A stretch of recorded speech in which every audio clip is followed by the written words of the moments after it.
What's up, you guys? If you recently jumped into The Witcher 3 or you're a returning veteran, it probably has something to do with the new Netflix show, The Witcher. Ever since the show aired, more and more people have bought The Witcher books and started buying the games, one game in particular, The Witcher 3. And because of this influx of people, new and returning, it's made one of our beloved game developer companies, CD Projekt Red, now become the second largest game company that only trails Ubisoft, a company that at one point no one would bat an eye at, and is now dominating, showing that even though the game is 5 years old, it looks and honestly plays better than at least 60% of the games being developed today. I mean, if we're being fair.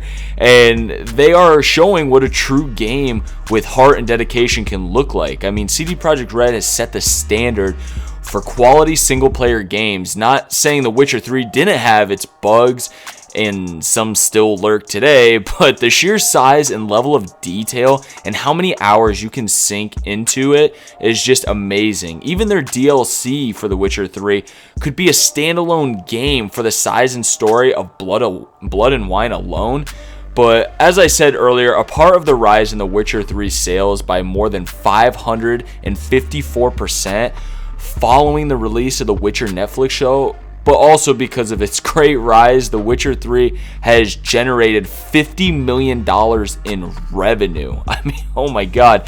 Revenue from sales of The Witcher 3 on Steam have exceeded $50 million since October 1st, 2018. CD Projekt Red announced that statistics in a tweet explaining that as a result of the success of the open world RPG, the company is now getting 80% of its sales. Now, I mean, this is awesome. Most developers get 70% of their sales, with the rest going to Valve, but that changes if a game generates more revenue. If a game makes 10 million, that share increases to 75%, and a further 5% if it hits 50 million, which is where The Witcher 3 is comfortably sitting. This is an article I will post down in the description if you guys want to go check out.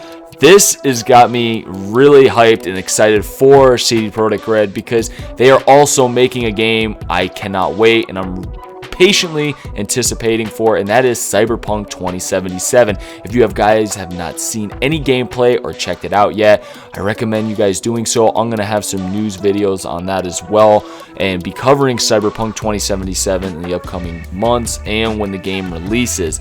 But as of now, I gotta say, I am really happy for CD Projekt Red for everything that they've done and really set the bar at a high standard, and showing companies like EA and everyone else that trying to make a quick buck isn't the way to do it. This is a game that's, literally been out for 5 years and it's just dominating right now because, yeah, it might have a lot to do with the Witcher show, but it's still been a great game and it's had a lot of players like me jumping back into it. So also, I want to tell you guys, if you have the Nintendo Switch, I almost forgot, the Nintendo Switch version of The Witcher 3, they are doing where you can have crossplay right now in the game. Well, the new update that I should say they have for The Witcher 3 that was just updated to a version 3.6, introducing, PC cross-save support. That right there makes me want to buy a Nintendo Switch, honestly, and it's got, better touchscreen functionality and more graphical settings, and something you can do right now if you don't have a Nintendo Switch and you are on the go and you want to, just play it on the go and then upload it to your PC. That sounds pretty badass to me. I mean, it's something I would honestly want to do because the Nintendo Switch has really come a long way in general. But anyway, that is all I have for you guys today. I just want to share the really good news about this gaming company. Like I said, check out Cyberpunk 2077. Hey, if these guys can make The Witcher 3 as good as they did here, I have really high hopes and good faith in those guys to make another masterpiece for the next generation. So you guys can follow me on Twitter at HamboneGaming. If you have any questions, don't be scared to leave them down in the comments. I want to hear from you guys. If you enjoyed the video, thumbs up would be appreciated. If you want to support the channel, consider subscribing. You guys, you are what help push this channel along. Thank you guys for watching, and I will catch you on the next one. Later.